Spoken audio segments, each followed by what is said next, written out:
जी नमस्कार, आप देख रहे हैं इंडिया की आवाज़ और मैं इस समय सीधा लाइव हूँ पाइट स्कूल सेक्टर 12 सेक्टर 25 से। और आपको बता दें कि यहाँ पर जो है पाइट की संस्था की तरफ से एक नया स्कूल खोला जा रहा है। किस प्रकार का होगा, क्या क्या उसमें होंगे, और आइए सीधी बातचीत करते हैं। सर, इंडिया की आवाज़ में पहले आपका स्वागत। धन्यवाद सर, पहले आपने कॉलेज खोले, स्कूल खोले, एक अब अंसल में भी नया खोलने जा रहे हैं, क्या है?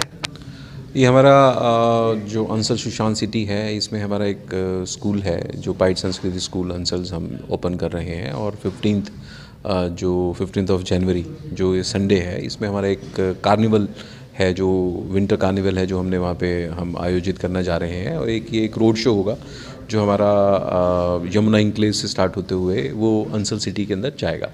तो ये करीब हम 1.5 से 2 घंटे का हमारा जो है रोड शो होगा। इसके बाद फिर स्कूल के जो हमारा कैंपस है उसके अंदर हमारा शाम के 4, साढ़े 4, 5 बजे तक हमारा कार्निवल चलेगा, जिसमें हमारे सांसद साहब रोड शो में हम किस प्रकार का मैसेज देंगे? देखिए, ये एक विंटर कार्निवल है, ये फन एंड फ्रॉलिक है। और इसके अंदर हम बताना चाहेंगे कि एजुकेशन 4.0 है, जो हमारा एक मेन ऑब्जेक्टिव है। बच्चों को कैसे क्रिएटिव बनाना है, कैसे क्रिटिकल थिंकर बनाना है, किस तरीके से नए समाज में 21वीं सदी के अंदर बच्चे किस तरह के स्किल सेट्स उनमें होने चाहिए, और किस तरीके से हमने उनके जो लर्निंग है उसमें हम कलर्स कैसे बिखेर सकते हैं। तो हम बच्चों की जो हमारा एक मेन जो हमारा थीम लाइन जो मोटो है वो है add colours to your learning. तो ये हमने जब स्टार्ट किया था पाइट संस्कृति स्कूल, हमने तब से ये इसकी एक टैगलाइन लगाई थी कि add colours to your learning.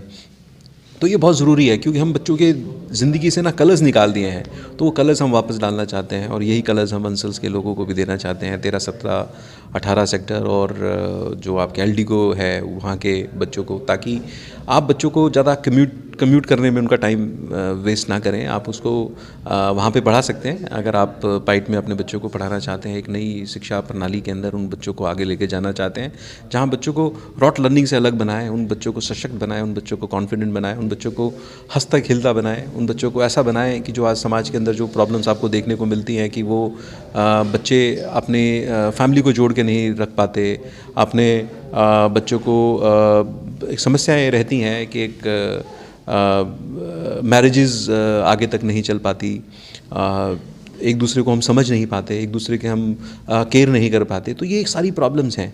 In problems को हम किस तरीके से एड्रेस कर सकते हैं? आज हम अपनी संस्कृति को भूलते जा रहे हैं, आज हम अपने देश में पैट्रियटिज्म को भूलते जा रहे हैं। तो ये सारी चीज़ें जो हैं ये इनकलकेट कर सकते हैं हम स्कूल के हमारे जो एजुकेशन सिस्टम से। तो अगर आप बच्चों को इस तरीके से चीज़ों के अंदर कुछ देना चाहते हैं तो डेफिनेटली पाइट संस्कृति school is the place for you. Sir, ये 4.2 क्या है? 4.0 जो है 4.0 है ये एक नई शिक्षा प्रणाली है, जो हम जो आपके इंडस्ट्रियल रेवोल्यूशंस के साथ से मुताबिक चेंज होती रही हैं, कि आज आपका समाज, आपकी इंडस्ट्री, आपका जो आसपास का इन्वायरमेंट है क्या चाहता है आपसे। क्योंकि अब इंसान ने रोबोट बनाए हैं, रोबोट की तरह इंसान ना चलें। आज हम इंसान और रोबोट में क्या फ़र्क है? क्योंकि अब जो नया इंडस्ट्रियल रेवोल्यूशन है 4.0, इसके अंदर एक आर्टिफिशियल इंटेलिजेंस और मशीन लर्निंग ये सब चीज़ें हैं, जिसमें आप एक रोबोट एक इंसान का एक कंपिटिटर बन गया है, ताकि वो उससे अच्छी कैलकुलेशन कर सकता है, उससे ज़्यादा इफेक्टिव मेमोराइज़ कर सकता है। तो आज हम इंसान को मेमोराइज़ कराने के लिए हम क्यों पीछे पड़े हैं? आज हम इंसान को रोबोट क्यों बनाना चाहेंगे जब हमने रोबोट ही बना दिया? राइट हम इंसान को उससे ऊपर रखना चाहते हैं, तो उसको ऊपर रखना चाहते हैं। तो ऐसी बहुत सी चीज़ें हैं जो हम मशीन को लर्न नहीं करा सकते कि वो इंसान की कॉपी कर सके। वो इसको इमोशंस हैं, वो उसके कल्चरल वैल्यूज़ हैं, उसके मॉरल वैल्यूज़ हैं, वो उसकी क्रिटिकल थिंकिंग है। आज यहाँ बैठे हुए हैं, कहीं कहीं आग लग जाती है तो हम सोचते हैं ओ वहाँ पे ये लग गया, मुझे यही काम करना चाहिए और ये काम करना चाहिए। अरे उसको तो हार्ट अटैक आने वाला है, इसकी ये समस्या है, और ये चीज़ें हम एकदम से गेस कर पाते हैं। अरे ये चीज़ उसको बुरी लगी है, मैं इसको हेल्प करनी चाहिए। और आपको कोई भी दया भावना आती है किसी को देख के, कोई गरीब होता है, कोई और होती है, तो ये चीज़ें एक रोबोट में नहीं आ सकती, ये एक मशीन में नहीं आ सकती, ये इंसान की हैं। तो हम इंसान से ये सब चीज़ें हटा नहीं सकते। तो हम इन चीज़ों को किस तरीके से और होन करें, ताकि वो उसके आने वाले जो जीवन में जो प्रॉब्लम्स हैं अब उसको वो अच्छे तरीके से हैंडल कर सके। So that is education 4.0। तो सर, हमारे जो दर्शक हैं जो खबर को देख रहे हैं वो जानना चाहते हैं कि नॉर्मल एजुकेशन और 4.0 का क्या डिफरेंस है, और बच्चों को हम कैसे उनको नॉलेज कर पाएंगे? देखिए, जो एजुकेशन 1.0 या 2.0 जिसमें ज़्यादातर कन्वेंशनल स्कूल्स आज भी परफॉर्म कर रहे हैं, जिसमें हम एक रॉट लर्निंग पे चलते हैं, हमारे पास सेमेस्टर एग्जामिनेशंस होते हैं, हमारे यूनिट टेस्ट होते हैं, हम बच्चों को बोलते हैं कि आप जो भी आपने याद किया है उसको आप रिप्रोड्यूस करें। तो ये सारी मेमोराइजिंग है, जो हम सिर्फ IQ की बात करते हैं, और हम उसको एक सेट पैटर्न दे देते हैं, ये सिलेबस दे देते हैं कि इसी में से सब कुछ आएगा और आप ये सब चीज़ें याद कर लीजिए और आप IAS बन जाएंगे, आप नीट का टेस्ट पूरा कर लेंगे। इतने कोचिंग सेंटर्स बन गए हैं, आपको हर दिन रात सुबह पढ़ाते रहते हैं कि आपको IIT के क्रॉस करने के लिए ये सब चीज़ें करनी पड़ेंगी। तो ये सारा एजुकेशन 2.0 है। और एजुकेशन 4.0 है कि हम इन सब चीज़ों से परे हैं। हम देख रहे हैं कि इंसान किस प्रकार से पढ़े?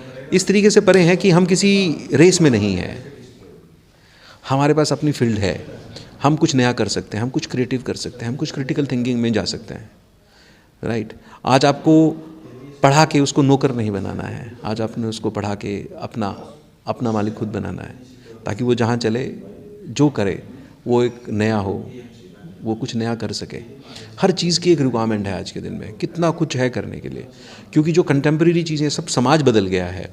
जब समाज बदल गया है तो रिक्वायरमेंट्स बदल गई हैं।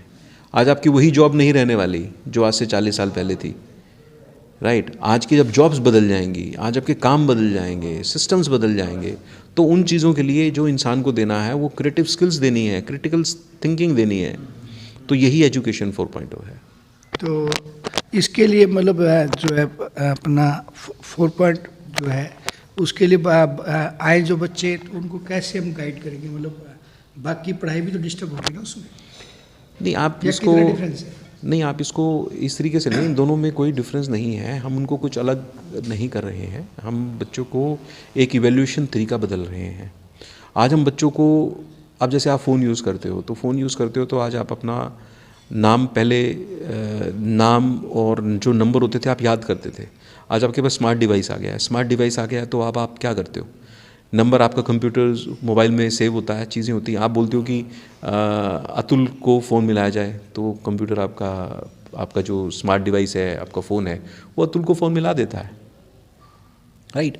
तो यही चीज़ें जो आपका एक डिवाइस कर सकता है काम, जो आपका एक कंप्यूटर डिवाइस काम कर सकता है, वो आज हम इंसान से सोचें कि हाँ ये इंसान सारी चीज़ें याद करें, चीज़ें आप करते नहीं हो।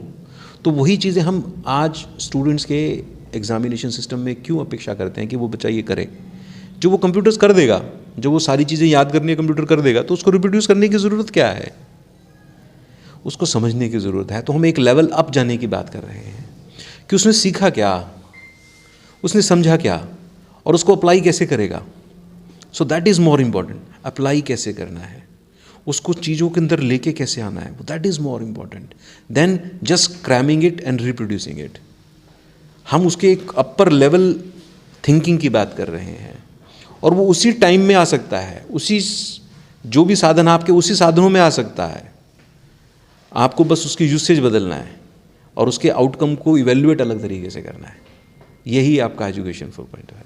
तो इसमें जो है जो बच्चे पढ़ने के लिए आएंगे उनके पेरेंट्स के लिए भी कोई ना कोई चैलेंज होगा, अभी उनको भी इसके बारे में ज्ञान होना चाहिए, क्योंकि फिर वही बात है कि बच्चे घर जाके अपने हिसाब से बात करेंगे, पेरेंट्स उस बात को समझ नहीं पाएंगे। देखिए, सबसे बड़ी प्रॉब्लम ये होती है कि आप कोई कल्चरल एक्टिविटी होती है, कोई स्पोर्ट्स एक्टिविटी होती है, कोई इसी तरीके के भी इस तरीके के प्रोग्राम्स होते हैं, माँ बाप हमेशा कहते हैं कि बेटा पढ़ भी लिया करो कभी, राइट।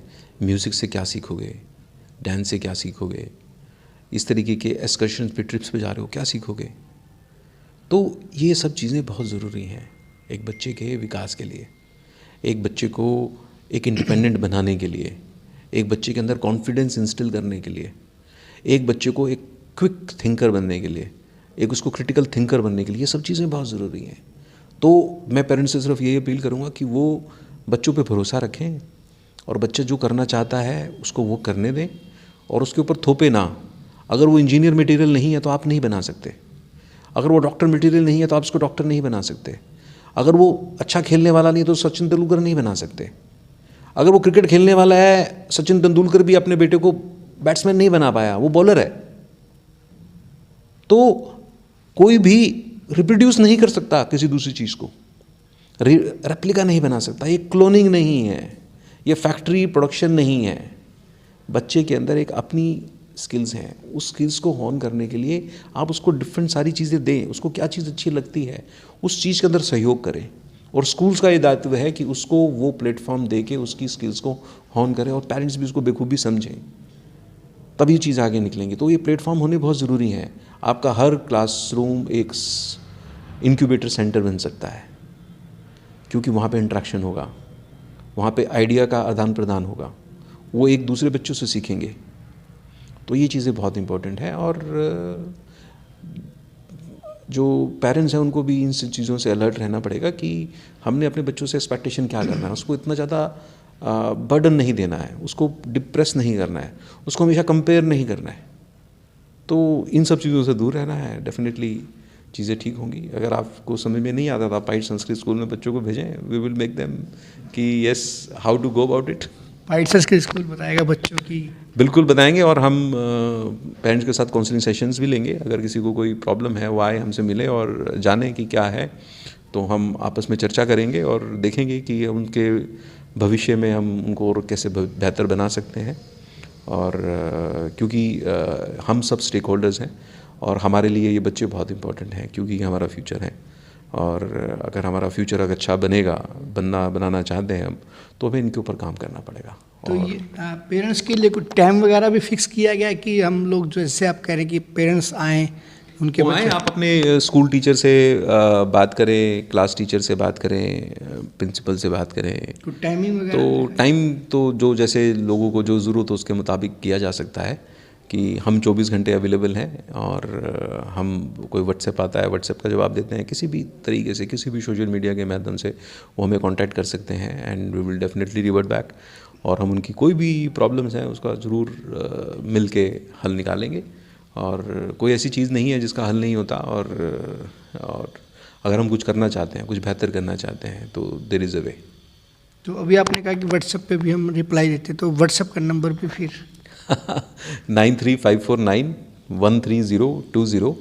तो पर लेकिन ये है कि आप सीधा कॉल करेंगे तो शायद मैं फ़ोन ना ले पाऊँ, पर लेकिन आप व्हाट्सएप करें और चीज़ें लिखें तो डेफिनेटली रिस्पॉन्स आपको ज़रूर मिलेगा। ठीक है, good names. Rakesh Tayal, I am vice chairman PIET and member secretary PIET Sanskriti schools. तो ये थे राकेश तायल जी, जो आपके बच्चों के भविष्य के लिए ये बहुत कुछ लाए हैं कि आपके बच्चों के अंदर जो गुण दबे हुए हैं उनको कैसे सामने लाया जाए। इन सब को लेते हुए जो है इन्होंने एक नया 4.0 एजुकेशन अंचल में खोला है। और इस खबर को देखने वाले सभी दर्शकों से अपील कि अपनों बच्चे के भविष्य के लिए एक बारी ज़रूर वहाँ पर विजिट करें। और अपने सहयोगी के साथ हैप्पी बुद्धि राजा की खास रिपोर्ट।